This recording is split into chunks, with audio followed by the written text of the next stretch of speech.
Friends, Bharat మరియు bricks దేశాల శని ఇప్పుడు అమెరికాకు గట్టిగా పట్టుకుందనే చెప్పాలి. ఎందుకంటే ప్రస్తుతం అమెరికన్ డాలర్ పరిస్థితి ఏమంత ఆశాజనకంగా లేదు.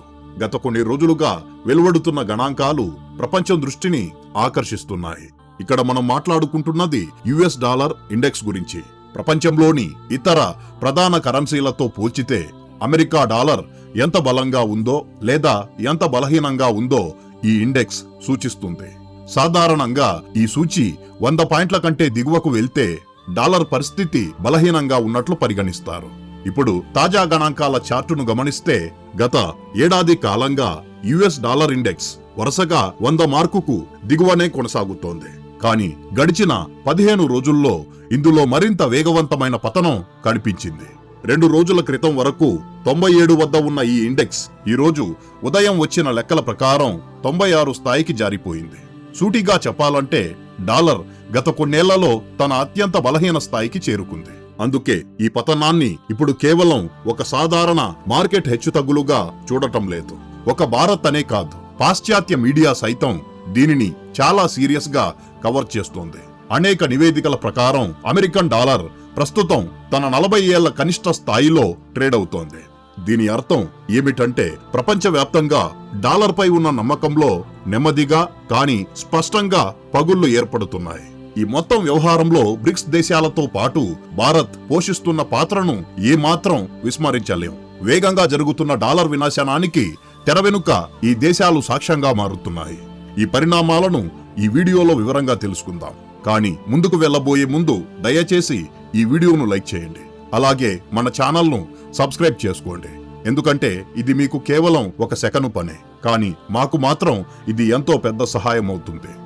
శ్రీ రాఘవేంద్ర జ్యోతిషాలయం శ్రీ ఎంకే శాస్త్రి గారు ప్రముఖ జ్యోతిష్యులు. స్త్రీ పురుష వశీకరణం 100% గ్యారంటీ. భర్తను పరస్త్రీ వ్యామోహం నుండి విడిపించడానికి, భార్యను పరపురుష సహవాసం నుంచి విడిపించడానికి, మీరిష్టపడ్డవారు మీ నుంచి దూరమై ఉంటే స్త్రీ వశీకరణ, పురుష వశీకరణం, ప్రేమ సమస్య, ప్రేమ వివాహం, అత్తాకోడళ్ల సమస్యలు, భార్యాభర్తల కలహాలు, లైంగిక సమస్య, సంతాన సమస్య, ఇంకా మీకెటువంటి సమస్యలున్నా దైవ శక్తి పూజలు చేసి పరిహారం చేయగలరు. ఈ రోజే సంప్రదించండి.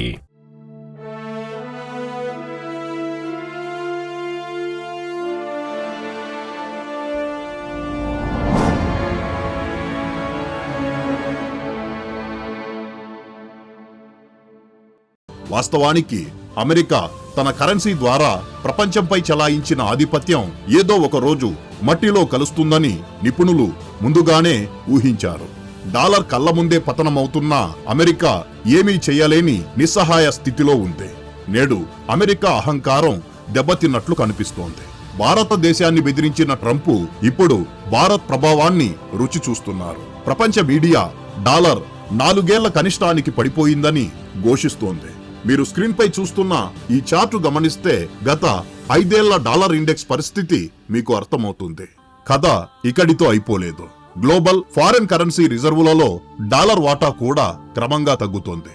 2000వ సంవత్సరం తరువాత డాలర్ వాటా ఇంత అట్టడుగు స్థాయికి పడిపోవడం ఇదే మొదటిసారి. అంటే దాదాపు 25 నుండి 26 సంవత్సరాలలో డాలర్ పట్టు ఇంతగా సడలిపోవడం ఎప్పుడూ జరగలేదు. భవిష్యత్తులో దీని ప్రభావం ఎలా ఉండబోతోందో అర్థం చేసుకోవడం చాలా ముఖ్యం. అసలు అమెరికా డాలర్ పరిస్థితి ఎందుకు ఇంత దారుణంగా తయారైంది? దీనికి ప్రధానంగా 3 కారణాలు కనిపిస్తున్నాయి. మొదటిది మరియు అతిపెద్ద కారణం అమెరికా ఆర్థిక స్థితి. ఈ రోజున అమెరికా యొక్క మొత్తం అప్పు $38 ట్రిలియన్ దాటిపోయింది. పరిస్థితి ఎంత దారుణంగా ఉందంటే అమెరికా వార్షిక జీడిపి మొత్తం కలిపినా దాని అప్పులో సగభాగం కూడా తీర్చలేదు. ఎప్పుడైతే ఒక దేశం అప్పు దాని ఆదాయం కంటే వేగంగా పెరుగుతుందో ఆ దేశ కరెన్సీ ఒత్తిడికి లోనవ్వడం ఖాయం. సరిగ్గా అదే ఇప్పుడు డాలర్కు జరుగుతోంది. రెండవ ప్రధాన కారణం అమెరికా సెంట్రల్ బ్యాంక్ అయిన ఫెడరల్ రిజర్వ్ యొక్క విధానాలు. రాబోయే మాసాల్లో ఫెడరల్ రిజర్వ్ వడ్డీ రేట్లను తగ్గించే అవకాశం ఉందన్న చర్చ మార్కెట్లో జోరుగా సాగుతోంది. వడ్డీ రేట్లు తగ్గితే మార్కెట్లో డాలర్ సరఫరా విపరీతంగా పెరిగిపోతుంది. ఆర్థిక సూత్రాల ప్రకారం ఏదైనా కరెన్సీ సప్లై పెరిగి దానిని కొనుగోలు చేసేవారు తగ్గితే దాని విలువ పడిపోతుంది. ప్రస్తుతం డాలర్ ఇదే పరిస్థితిని ఎదుర్కొంటోంది.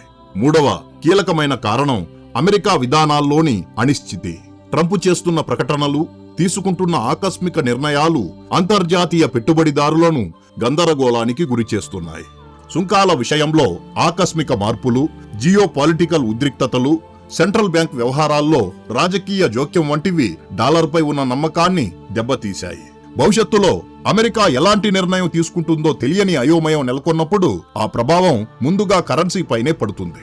ఇక్కడ మరో ఆసక్తికరమైన విషయం ఏమిటంటే కేవలం యూరో, పౌండ్, జపనీస్ యెన్ మాత్రమే కాదు, ఆస్ట్రేలియన్ డాలర్ వంటి కరెన్సీలు కూడా అమెరికా డాలర్పై ఆధిపత్యం చెలాయిస్తూ బలపడుతున్నాయి. ఎప్పుడైతే ఇతర కరెన్సీలు బలపడతాయో సహజంగానే అమెరికన్ డాలర్ వాటి ముందు బలహీనంగా కనిపిస్తుంది. ఈ పరిణామాల మధ్య అంతర్జాతీయ ద్రవ్యనిధి అంటే IMF చేసిన హెచ్చరిక పరిస్థితి తీవ్రతను తెలియజేస్తోంది. ప్రపంచ దేశాలు ఇకపై కేవలం అమెరికన్ డాలర్ లేదా US ట్రెజరీ బాండ్లపైనే అతిగా ఆధారపడకూడదని IMF స్పష్టంగా చెప్పింది. ఒకవేళ ఏదైనా కారణం చేత ప్రపంచవ్యాప్తంగా ప్రజలు డాలర్ ఆస్తులను అమ్మడం మొదలు పెడితే గ్లోబల్ ఫైనాన్షియల్ సిస్టంలో పెను తుఫాను వస్తుందని వారు ఆందోళన వ్యక్తం చేస్తున్నారు. ఈ ప్రమాదాన్ని పసిగట్టిన IMF ఒకవేళ డాలర్ కుప్పకూలితే తలెత్తే పరిణామాలను అంచనా వేయడానికి ఇప్పుడు ప్రత్యేకంగా సిమ్యులేషన్స్ మరియు మోడళ్లను కూడా సిద్ధం చేస్తోంది. అంటే పరిస్థితి చేయి దాటిపోతుందని వారికి అర్థమైంది. అందుకే యూరోపియన్ యూనియన్ కు కూడా అమెరికా ట్రెజరీకి ప్రత్యామ్నాయాలు వెతకమని IMF సూచించింది.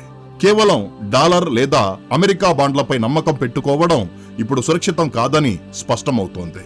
ఇప్పుడు బ్రిక్స్ దేశాల విషయానికి వస్తే చిత్రం మరింత స్పష్టంగా కనిపిస్తుంది. చైనా, భారత్, బ్రెజిల్ వంటి దేశాలు గత కొన్నేళ్లుగా తమ వద్ద ఉన్న అమెరికా బాండ్లను క్రమంగా తగ్గిస్తున్నాయి. ఈ దేశాలు డాలర్ ఆస్తులను అమ్మివేసి ఆ డబ్బుతో తమ బంగారు నిల్వలను పెంచుకుంటున్నాయి. అలాగే పరస్పర వాణిజ్యంలో డాలర్కు బదులుగా స్థానిక కరెన్సీల వాడకాన్ని ప్రోత్సహిస్తున్నాయి. భారత్ విషయానికొస్తే రిజర్వ్ బ్యాంక్ ఆఫ్ ఇండియా కూడా డాలర్పై ఆధారపడటాన్ని తగ్గించడానికి అనేక చర్యలు చేపట్టింది. భారత్ తన బంగారు నిల్వలను పెంచుకోవడంతో పాటు ఇతర దేశాలతో రూపాయిలో వాణిజ్యం చేయడానికి ఒప్పందాలు చేసుకుంటోంది. ఏదైనా ఒక కరెన్సీ పతనమైతే భారత ఆర్థిక వ్యవస్థ దెబ్బతినకూడదనేది దీని వెనుక ఉన్న ముఖ్య ఉద్దేశం. ఈ పరిణామాలన్నింటి ఫలితంగానే ప్రపంచ ఫారెక్స్ రిజర్వులలో డాలర్ వాటా 2000వ సంవత్సరం తరువాత కనిష్టానికి పడిపోయింది. ప్రపంచం నెమ్మదిగా డాలర్కు దూరమవుతోందనడానికి ఇదే నిదర్శనం. మరి దీని ప్రభావం సామాన్యుడిపై ఎలా ఉంటుంది? ఎప్పుడైతే డాలర్ బలహీన పడుతుందో పెట్టుబడిదారులు సురక్షితమైన మార్గం కోసం వెతుకుతారు. ఆ సమయంలో డబ్బు డాలర్ నుండి బయటకు వచ్చి బంగారం వైపు మల్లుతుంది. అందుకే డాలర్ పతనమవుతున్న కొద్దీ బంగారం ధరల్లో భారీ పెరుగుదల కనిపిస్తోంది. ట్రంప్ బయటకు వచ్చి డాలర్ బలంగా ఉందని పైకి చెబుతున్నా మార్కెట్ వాస్తవాలు వేరేలా ఉన్నాయి. ఆయన మాటలను మార్కెట్ పట్టించుకోవడం లేదని గణాంకాలు చెబుతున్నాయి. ఇక భారతదేశంపై దీని ప్రభావం ఎలా ఉంటుందో చూద్దాం. డాలర్ బలహీన పడటం వల్ల భారతదేశానికి కొన్ని లాభాలు ఉన్నాయి. ముఖ్యంగా మన ఎగుమతులు చౌకగా మారి అంతర్జాతీయ మార్కెట్లో భారతీయ కంపెనీలకు కొత్త అవకాశాలు దొరకవచ్చు. అయితే విపరీతమైన అస్థిరత పెట్టుబడుల విలువను దెబ్బతీసే ప్రమాదం కూడా ఉంది. అందుకే భారత్ ఈ పరిస్థితిని చాలా సమతుల్యంగా ఎదుర్కొంటోంది. డాలర్పై ఆధారపడటాన్ని తగ్గిస్తూనే మరోవైపు ఆర్థిక సుస్థిరతను కాపాడుకునే ప్రయత్నం చేస్తోంది. చివరిగా అసలు ప్రశ్నేమిటంటే, ఇది డాలర్కు వచ్చిన తాత్కాలిక సమస్యనా, లేక ప్రపంచం ఒక కొత్త ఆర్థిక వ్యవస్థ వైపు అడుగులు వేస్తోందా? ప్రస్తుతం కనిపిస్తున్న సంకేతాలను బట్టి చూస్తే డాలర్ ఏకఛత్రాధిపత్యం మునుపటిలా బలంగా లేదని అర్థమవుతోంది. రాబోయే కాలంలో ఈ మార్పు ఎంత పెద్దగా ఉండబోతోందో కాలమే నిర్ణయిస్తుంది. ఈ అంశంపై మీ అభిప్రాయాన్ని కామెంట్స్ రూపంలో తెలియజేయండి. ఈ వీడియో కింతే ఫ్రెండ్స్, ఈ వీడియో మీకు నచ్చినట్లయితే లైక్ చేయండి. అలాగే ఇలాంటి మరిన్ని ఇన్ఫర్మేటివ్ వీడియోస్ కోసం ఇప్పుడే మన ఛానల్ను సబ్స్క్రైబ్ చేసుకోండి. జై హింద్.